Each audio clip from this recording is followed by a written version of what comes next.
Hello student. तो मैं आज आपको क्लास 9 का साइंस का पेपर का सॉल्यूशन करा रही हूँ स्टूडेंट।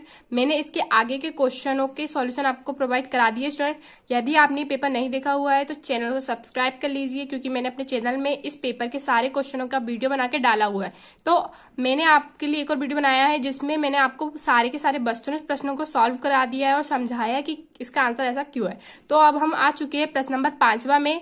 ठोसों की अपेक्षा द्रवों में विचरण की दर अधिक होती है, क्यों? तो स्टूडेंट इसका आंसर मैं आपको समझाऊंगी भी और दिखाऊंगी भी। तो आप यहाँ पे देख सकते हो ठोसों की अपेक्षा। तो स्टूडेंट द्रव अवस्था में पदार्थ के कण स्वतंत्र रूप से गति करते हैं, इस कारण द्रवों की विचरण दर ठोसों की अपेक्षा अधिक होती है। द्रवों की विचरण दर यानी विचरण यानी होता है फैलना। यदि द्रव और गैस में आएगा तो गैस ज्यादा फैलेगी, और द्रव और ठोस में आएगा तो द्रव में विचरण की दर अधिक होगी। जो ठोस रहता है इसमें ये इधर से इधर करके फैल थोड़ा ना जाएगा, लेकिन जो पानी रहेगा यदि हम किसी चीज में रखते हैं तो वह ऐसे करके बह भी जाता है। तो ठोसों की अपेक्षा द्रवों में विचरण की दर अधिक होती है। तो आप यहाँ पे आंसर देख सकते हो स्टूडेंट। द्रव अवस्था में पदार्थ के कण स्वतंत्र रूप से गति करते हैं। तो द्रव अवस्था में यदि कोई पदार्थ है, मतलब पानी है, तो उसमें क्या होते हैं, पदार्थ के कण स्वतंत्र रूप से गति करते हैं, पानी बहते हुए चला जाता है। अब इस कारण द्रवों में विचरण की दर ठोसों की अपेक्षा अधिक। ये ठोस है, इसमें कोई चीज इधर से गिरेगी या फिर ऐसी बहेगी टाइप की होगी नहीं, तो विचरण होगा नहीं। विचरण यानी एक तरह से होता है फैलना, तो ये फैलेगा नहीं। ठोस बिल्कुल ठोस है, इसमें जो परमाणु अणु से जो बना होता है बिल्कुल पास पास होते हैं, इनके बीच रिक्त स्थान नहीं होता स्टूडेंट। तो आपको इसका आंसर पता चल गया होगा। अब हमारा जो नेक्स्ट क्वेश्चन था अथवे का, ऊर्ध्वपातन किसे कहते हैं? एक पदार्थ का उदाहरण दीजिए जिसमें ये गुण पाया जाता है। तो ऊर्ध्वपातन, तो स्टूडेंट मैं आपको आज मैं आप सबको बहुत ही बड़ी एप्लीकेशन के बारे में बताना चाहती हूँ जो डेली हंट द्वारा बनाई गई है। इस साल डेली लर्न ने आई अचीव स्कॉलरशिप एग्जाम रखा है, जिसमें पार्ट लेकर आप laptop, mobile phone, smart watch भी जीत सकते हैं। तो डिस्क्रिप्शन बॉक्स में दिए हुए लिंक पर क्लिक करके जल्दी से स्कॉलरशिप में रजिस्टर कीजिए और पाइए 50 करोड़ की स्कॉलरशिप जीतने का मौका। दोस्तों इसकी सबसे बड़ी खूबी ये है कि पहली बार किसी ने बड़े शहरों के साथ साथ छोटे शहरों और ग्रामीण भागों तक क्वालिटी एजुकेशन पहुंचाने का निर्णय लिया है, और यहाँ इंग्लिश के साथ साथ हिंदी माध्यम में भी पढ़ सकते हैं। डेली लर्न जल्द ही अपना ऐप भी लाने वाला है, जहां आपको live classes, study note, test series and quiz मिलेगी। तो आप वेट किसका कर रहे हैं? जाइए, लिंक डिस्क्रिप्शन में दे रखी है और इनाम जीतिए। आपको बता दूं ऊर्ध्वपातन क्या होता है। तो स्टूडेंट यहाँ पे आपको आंसर दिख रहा है, किसी पदार्थ को अपनी ठोस अवस्था से सीधे द्रव अवस्था में परिवर्तित हुए बिना सीधे गैस तथा वापस ठोस में बदलने की प्रक्रिया को ऊर्ध्वपातन कहा जाता है। तो स्टूडेंट किसी पदार्थ को, जैसे कोई पदार्थ है जो ठोस अवस्था में, जैसे आप ये कोई भी ठोस पदार्थ है तो उसका द्रव अवस्था में, तो ठोस के बाद क्या उसे द्रव में बदलना था, पर वो क्या होता है द्रव में अवस्था में परिवर्तित हुए बिना सीधे गैस में तथा वापस ठोस में बदलने की क्रिया को ऊर्ध्वपातन कहा जाता है। कोई पदार्थ है हमारे पास, वो कोई ठोस है पदार्थ है, तो वो पहले द्रव में बदलेगा, फिर वो गैस में बदलेगा। तो स्टूडेंट आपको जैसे बर्फ दी हुई है, वो ठोस है तो वह पहले पानी बनेगी, फिर बाष्प बन के उड़ेगी, तो ये क्रिया होती है। लेकिन ऊर्ध्वपातन में क्या होता है, इसके अपोजिट होता है। इसमें क्या होता है, ठोस जो पदार्थ होता है वो द्रव में ना बदलकर वो सीधे गैस में बदल जाता है और फिर वापस ठोस में बदल जाता है। तो इस प्रक्रिया को ऊर्ध्वपातन कहते हैं। उदाहरण क्या दिया हमें, अमोनियम क्लोराइड में यह गुण पाया जाता है। अमोनियम क्लोराइड वे पदार्थ है जो ठोस अवस्था में पाया जाता है और द्रव अवस्था में परिवर्तित हुए बिना सीधे गैस में तथा वापस ठोस में बदल जाता है। तो अमोनियम क्लोराइड में यह गुण पाया जाता है। अब हमारा नेक्स्ट क्वेश्चन है प्रश्न नंबर 6वां, धातु एवं अधातु में दो अंतर लिखिए। और अथवे का क्वेश्चन है तत्व एवं यौगिक। तत्व एवं यौगिक में दो अंतर लिखिए। तो स्टूडेंट मैं आपको बता देती हूँ इसका आंसर, धातु एवं अधातु। तो स्टूडेंट धातु लोहा, तो धातु क्या हो जाएगी, एक लोहा का उदाहरण ले सकते हैं हम। अधातु में हम क्या ले सकते हैं, गैस ले सकते हैं। तो ये चमकीली होती है, आपको पता होगा। जैसे धातु है, कोई कॉपर है, पीतल है, तांबा है, तो वो आपको पता होगा। यदि आपके घर में बर्तन है तो वो चमकीली होती है, वो बहुत ही सुंदर दिखती है, चमकती है। और ये चमकीली नहीं होती है। अधातु मतलब गैस हो जाएगा स्टूडेंट, जैसे हीलियम, ऑक्सीजन, तो ये दिखाई नहीं देती, तो चमकीली होना तो बहुत दूर की बात है। ये चांदी की तरह सफेद स्टूडेंट आपको पता ही होगा जो धातु होती है वो चांदी की तरह सफेद या सोने की तरह पीले रंग की होती है। आपने देखा ही होगा आपके घर जो बर्तन है वो पीले रंग का होता है, आप सोचते हो सोने टाइप का दिखता है, बट वो सोने का थोड़ी ना होता है स्टूडेंट। तो इसमें क्या बता दिया हमें, एक अंतर क्या होगा हमारा, धातु में ये चमकीली होती है, ये चमकीली, अधातु में ये चमकीली नहीं होती, ये चांदी की तरह सफेद तथा सोने की तरह पीली दिखती है। और ये जो अधातु है वो, अधातु मतलब गैस, ये विभिन्न रंगों की होती है। यदि कोई गैस है जैसे, तो वो पीली, हरी, नीली विभिन्न रंगों की होती है। स्टूडेंट मैंने आपको 2 अंतर बता दिए हैं, एक और अंतर बता दी जिससे आपको पूरे नाम में नंबर मिले। तो तीसरा अंतर हो जाएगा, ये ताप व विद्युत की सुचालक होती है, ये ताप व विद्युत की कुचालक होती है। ताप व विद्युत की सुचालक है मतलब कोई धातु है तो उसमें आपको करंट लग जाएगा स्टूडेंट, कोई धातु है, और ये ताप व विद्युत कुचालक होती है। इसमें ताप व विद्युत का प्रवाह इतनी आसानी से नहीं होता, ये तन्य होती है, ये तन्य नहीं होती। यानी तन्य यानी इसकी जो धातु उसके तार बनाए जा सकते हैं, आपको पता ही होगा कोई तार है, कॉपर धातु का कोई तार है या किसी भी, ये तन्य नहीं होती, यानी इसके तार नहीं बनाए जा सकते। ये अगाधवर्धनीय होती है, यानी कि इन्हें पीट कर चादर की तरह बनाया जा सकता है, और ये अगाधवर्धन नहीं होती, मतलब इन्हें पीट कर चादर की तरह नहीं बनाया जा सकता। उदाहरण क्या है, सोना, चांदी, लोहा, सोडियम आदि, ये सारी हो गई धातु है। और उदाहरण में देख लीजिए, मैंने आपको बताया था धातु है गैसें होगी, तो हाइड्रोजन, ऑक्सीजन, ब्रोमीन, क्लोरीन आदि। अब स्टूडेंट हमारा जो अथवे का क्वेश्चन था, तत्व एवं यौगिक में अंतर लिखिए। तो यहाँ पे आपको 2 अंतर लिख लेने हैं। तत्व का निर्माण एक प्रकार के परमाणुओं से मिलकर होता है, यौगिक का निर्माण 2 या 2 से अधिक परमाणुओं से मिलकर होता है। दूसरा, तत्वों की संख्या लगभग 112 है, यौगिकों की संख्या बहुत अधिक है। तो यहाँ पे आप तीसरा ले सकते हो, तत्व भौतिक और रासायनिक क्रियाओं द्वारा सरल पदार्थों में विघटित नहीं होते, यौगिकों को भौतिक और रासायनिक क्रियाओं द्वारा सरल पदार्थों में विघटित किया नहीं जा सकता। उदाहरण हाइड्रोजन, नाइट्रोजन, कार्बन और जल, सोडियम क्लोराइड आदि। अब हमारा स्टूडेंट नेक्स्ट क्वेश्चन क्या है, प्रश्न नंबर 7वां, संभारिक क्या होते हैं, एक उदाहरण दीजिए और अथवा है रदरफोर्ड का परमाणु मॉडल लिखिए। तो स्टूडेंट इसका आंसर आपको दिख रहा है, संभारिक जिसमें परमाणु द्रव्यमान समान हो, यह परमाणु भारी को परमाणु द्रव्यमान कहते हैं। तो संभारिक वे तत्व जिनके परमाणु द्रव्यमान समान हो किंतु परमाणु संख्या अलग अलग हो, संभारिक कहलाते हैं। और समस्थानिक क्या होते हैं स्टूडेंट, समस्थानिक वे होते हैं जिनके परमाणु क्रमांक समान हो और परमाणु भार अलग अलग हो। तो यहाँ पे आप देख सकते हो, उदाहरण के लिए कैल्शियम की परमाणु संख्या 20 है तथा आर्गन की परमाणु संख्या 18 है। इन परमाणु की इलेक्ट्रॉन संख्या भिन्न भिन्न है, परंतु इन तत्वों की द्रव्यमान संख्या 40 है, यानी तत्वों के जोड़े के अणुओं की कुल न्यूक्लियनों की संख्या समान है। तो स्टूडेंट आपको यहां से लिखें, यहाँ संभारिक यानी भार समान, मतलब परमाणु द्रव्यमान समान, वे तत्व जिनके परमाणु द्रव्यमान या परमाणु भार समान होते हैं लेकिन परमाणु संख्या अलग अलग होती है, संभारिक कहलाते हैं। अब यहाँ पे हमारा नेक्स्ट क्वेश्चन, तत्व का रदरफोर्ड का परमाणु मॉडल लिखिए। तो रदरफोर्ड का परमाणु मॉडल के आपके 2 बिंदु लिख लेना है। स्टूडेंट आपको क्या करना है, पहले ये चित्र बना लेना है, आपको ये सब लिखने की कोई जरूरत नहीं है, आपको सिर्फ 2 लिख देना है। अधिकांश अल्फा कण सोने की पन्नी से विक्षेपित बिना निकल गए अल्फा कणों का कम अंश बहुत कम कोण से विक्षेपित होता है। अब हमारा प्रश्न नंबर 8वां है, किन्हीं 2 प्रकार के पेशीय रेशों में चित्र बनाकर अंतर स्पष्ट कीजिए। तो स्टूडेंट यहाँ पे आपको रेखित पेशी और अरेखित पेशी दी हुई है, आपको 2 अंतर लिख लेना है और इनका चित्र बना लेना है। अब हमारा नेक्स्ट क्वेश्चन है अथवे का, हृदय पेशी का विशेष कार्य क्या है। तो हृदय पेशी का विशेष कार्य, तो कार्डियक पेशियां जीवन भर लयबद्ध होकर प्रसार तथा संकुचन करती है, जिससे हृदय जीवन भर रक्त पंप कर सकने में सक्षम हो पाता है। हृदय पेशी मतलब जो हमारा हार्ट है वहां पे धक धक होता है, तो यही उनका विशेष कार्य होता है कि हमारे रक्त को पंप करने में सक्षम हो पाता है। तो आपको यहां से लेकर यहां तक पूरा आंसर लिख लेना है। अब हमारा नेक्स्ट क्वेश्चन है, न्यूरॉन का नामांकित चित्र बनाइए। और अथवे का है हमारा उत्तक किसे कहते हैं, एक उदाहरण दीजिए। तो इसका आंसर हो जाएगा स्टूडेंट, तो स्टूडेंट यहाँ पे आपको न्यूरॉन का नामांकित चित्र दिख रहा है। हम न्यूरॉन को तंत्रिका कोशिका भी कहते हैं स्टूडेंट। आप चाहो तो सीधा भी बना सकते हो, आपके पास ऐसे ऐसे करके यानी इस तरह से भी बना सकते हो, और आप लेटा हुआ बना सकते हो। और आपको पूरे नाम लिखने स्टूडेंट, तभी आपको पूरे 2 में से 2 नंबर मिलेंगे। और नेक्स्ट क्वेश्चन था हमारा, उत्तक किसे कहते हैं, उदाहरण दीजिए। तो बहुकोशिकीय जीवों में लाखों कोशिकाएं होती है। बहुकोशिक जीव मतलब मनुष्य या जीव जंतु, इनमें से अधिकतर कोशिकाएं कुछ ही कार्यों में को संपन्न करने में सक्षम होती है। शरीर के अंदर एक निश्चित कार्य एक निश्चित स्थान पर कोशिकाओं के एक विशिष्ट समूह द्वारा संपन्न किया जाता है। कोशिकाओं का ये समूह ऊतक कहलाता है स्टूडेंट। तो स्टूडेंट आपको इसका आंसर समझ में आ गया होगा, आपने पढ़ा होगा। तो बहुकोशिक जीवों में लाखों कोशिकाएं, यानी कोई जीव जंतु है तो उसमें बहुत सारी कोशिकाएं होंगी।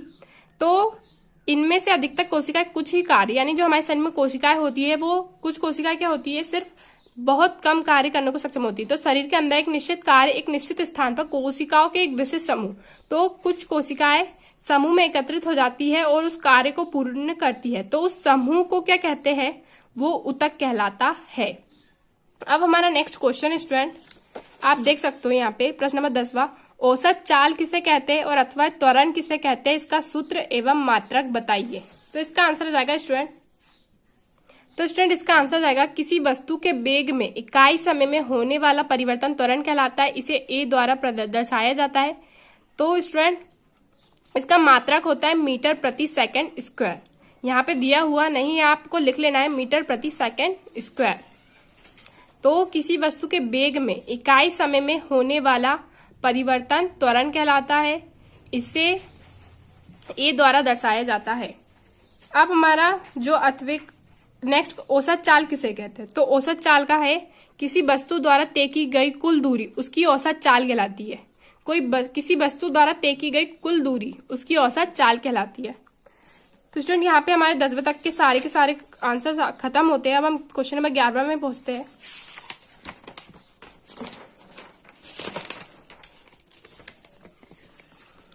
तो स्टूडेंट यहाँ पे आप देख सकते हो प्रश्न नंबर 11 हमारा चाल एवं वेग में अंतर लिखिए और अथवा दूरी एवं विस्थापन में अंतर लिखिए। तो इसका आंसर आ जाएगा,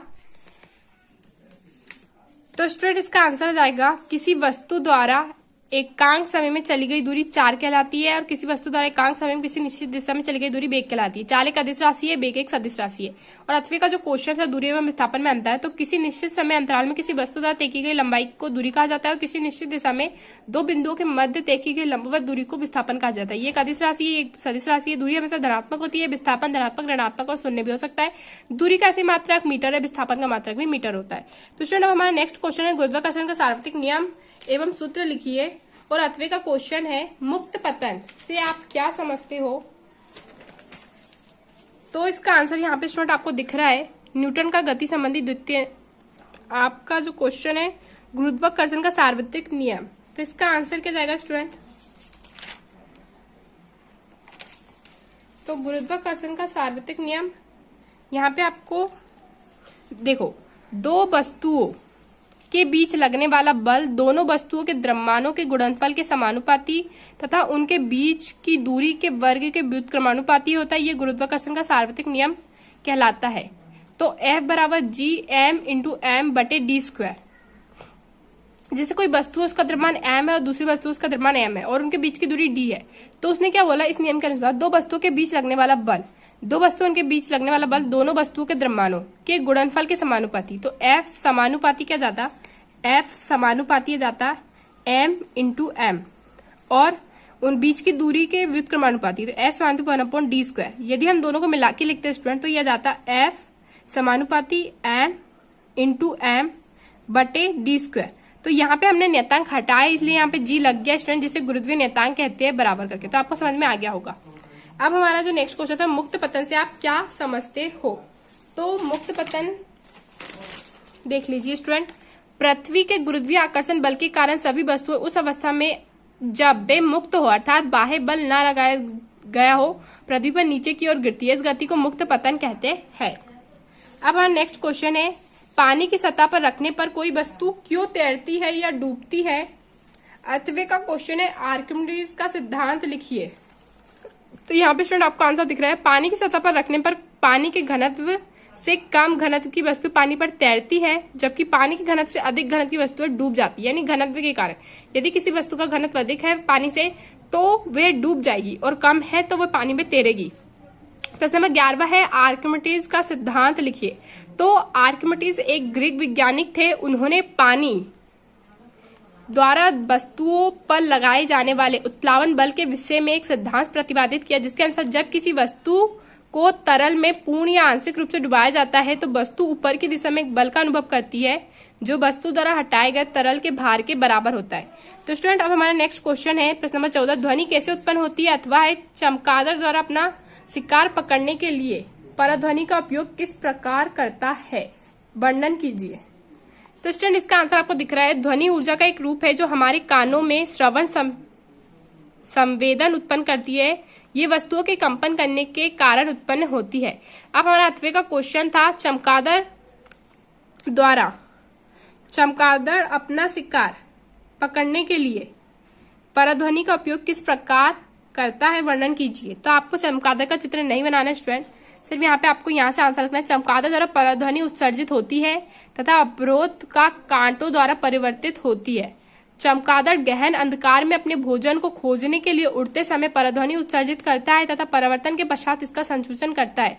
चमगादड़ द्वारा उत्पन्न उच्च तारत्व के पराध्वनि अवरोधों से परिवर्तित होकर चमगादड़ के कानों तक पहुंचती है। इन परिवर्तित स्पंदों की प्रकृति से चमगादड़ को पता चलता है कि अवरोध कहाँ है, यानी उसका शिकार कहाँ है। अब हमारा स्टूडेंट नेक्स्ट क्वेश्चन है, रदरफोर्ड का परमाणु मॉडल लिखिए अथवा समस्थानिकों के 3 अनुप्रयोग लिखिए। तो मैं इसका आंसर भी आपको बता देती हूँ। समस्थानिकों के 3 अनुप्रयोग स्टूडेंट,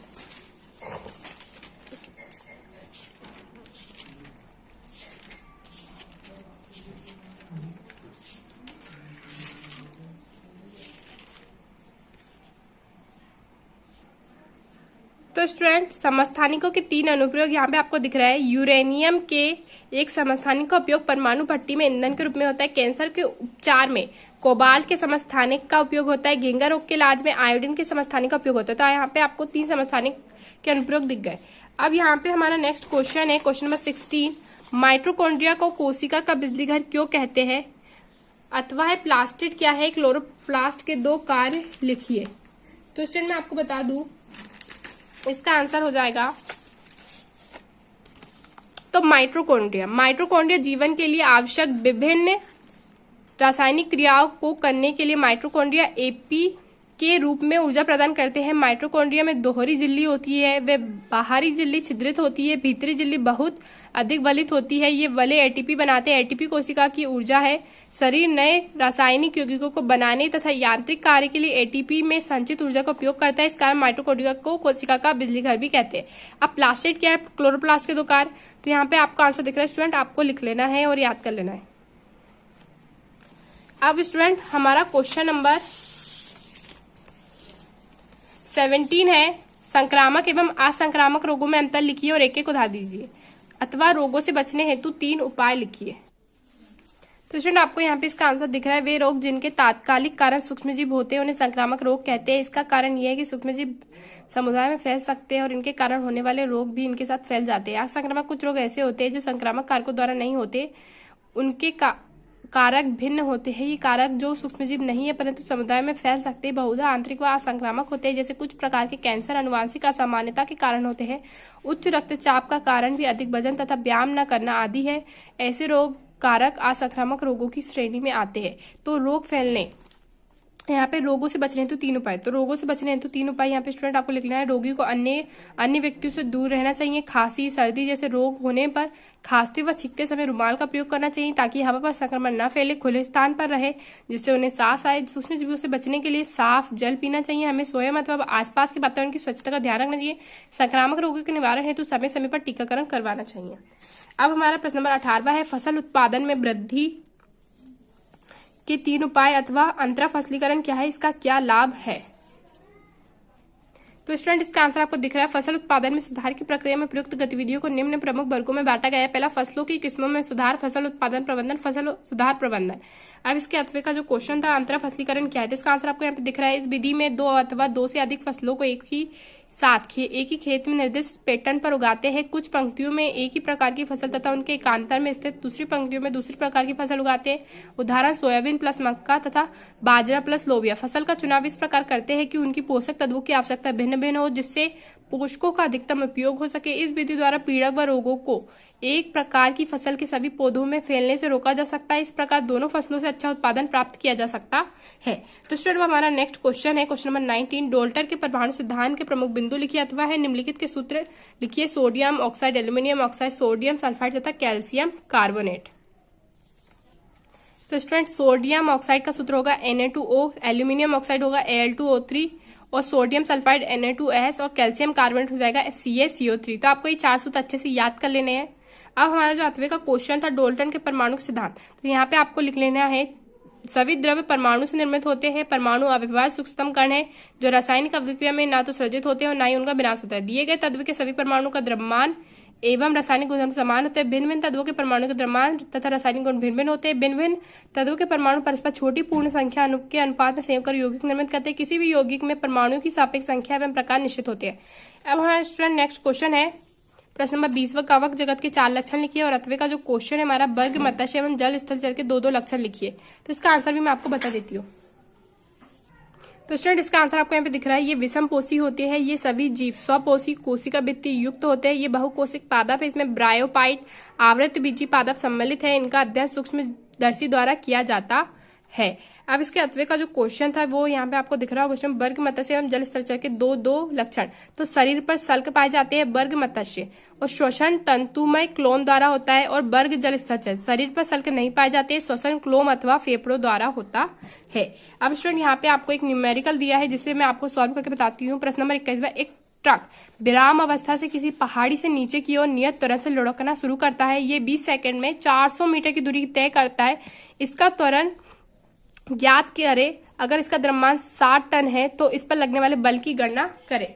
तो स्टूडेंट हमें एक बल की गणना करना है। तो स्टूडेंट हमें क्या करना है, बल की गणना करना है। तो स्टूडेंट आपको पता होना चाहिए बल बराबर होता है द्रव्यमान गुणित त्वरण। क्या होता है, बल बराबर द्रव्यमान गुणित त्वरण। और स्टूडेंट हमें द्रव्यमान m बराबर दिया है 7 टन और यदि हम 1 टन की बात करें तो उसका 1000 किलोग्राम होता है। तो 60 टन बराबर क्या हो जाएगा, 7000 किलोग्राम। अब स्टूडेंट हमें एक ट्रक दिया है विराम अवस्था में, यानी कोई ट्रक जो है पहाड़ी में खड़ा हुआ है विराम अवस्था में स्थिर, तो किसी पहाड़ी से नीचे की ओर नियत त्वरण से लुढ़कना शुरू करता है। यह 20 सेकंड में, यानी समय दिया है हमें t बराबर 20 सेकंड और 400 मीटर की दूरी तय करता है, यानी विस्थापन s बराबर दिया है हमें 400 मीटर।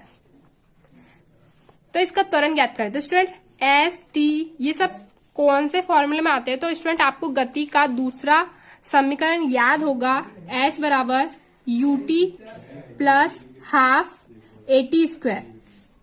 तो स्टूडेंट इसका जो उसका जब प्रारंभिक स्थिति रहती है, वो जब वो विराम अवस्था में रहता है तो उसका प्रारंभिक वेग u बराबर तो 0 हो जाएगा स्टूडेंट। तो अब यहाँ पे आपको रख देना है u बराबर हो जाएगा 0, तो t की वैल्यू में 20 दी है प्लस 1/2 at स्क्वायर। तो a हमें ज्ञात करना है और s दिया है हमें 400 और t यानी कि 20 at स्क्वायर यानी 20 का स्क्वायर।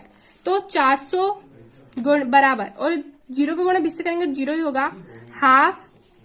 अब 20 का गुणा 20 गुणित 20, तो स्टूडेंट आपको 400 बराबर 1/2 a 400। तो यहाँ पे क्या हो जाएगा, यहाँ पे हो जाएगा 800 बराबर a 400। तो a की वैल्यू हम निकालेंगे तो 800 बटे 400।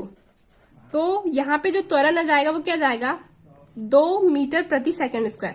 तो स्टूडेंट आपको पता है कि आपको बल ज्ञात करना था। बल बराबर होता है द्रव्यमान गुणित त्वरण। हमें द्रव्यमान दिया है 60 टन और 60 टन आने होता है 7000 किलोग्राम। तो अभी हमें त्वरण ज्ञात करना है। अब तो आपको बल ज्ञात करना है, तो द्रव्यमान गुणित त्वरण। तो F बराबर दिया है बड़ा होता है ma। तो m दिया है हमें 1 टन 60 टन यानी कि 7000 किलोग्राम। तो 7000 किलोग्राम गुणित 2, तो इसका आंसर आएगा 14000 न्यूटन। बल का ऐसे ही मात्रक क्या होता है, न्यूटन होता है। तो इसका आंसर क्या जाएगा स्टूडेंट, 14,000। तो इसका आंसर भी मैं आपको दिखा देती हूँ जिससे आपको कंफ्यूजन न हो कि मैम ने हमें गलत तो नहीं बताया। तो स्टूडेंट मैंने आपको जो सॉल्व करके बताया वो स्टूडेंट आपको यहाँ पे दिख रहा होगा, 14,000 इसका आंसर आया है। हो गया स्टूडेंट, आपको समझ में आ गया होगा, मैंने आपको अच्छे से समझाया है। अब स्टूडेंट हमारा नेक्स्ट क्वेश्चन क्या है, 8वें का हमें क्वेश्चन दिए, न्यूटन का गति संबंधी द्वितीय नियम लिखिए एवं सूत्र ए में व्युत्पन्न कीजिए। तो इसका आंसर जाएगा स्टूडेंट, यहाँ पे स्टूडेंट आपको इसका आंसर दिख रहा है, आप इसको सॉल्व कर लीजिए। अब हमारा स्टूडेंट नेक्स्ट क्वेश्चन है, ध्वनि तरंगों में परिवर्तन के 2 व्यावहारिक उपयोग लिखिए अथवा सोनार की कार्यविधि तथा उपयोगों का वर्णन कीजिए। तो स्टूडेंट इसका आंसर आएगा, स्टेथोस्कोप एक चिकित्सा यंत्र है जो शरीर के अंदर मुख्यतः हृदय तथा फेफड़ों में उत्पन्न होने वाली ध्वनि को सुनने में काम करता है।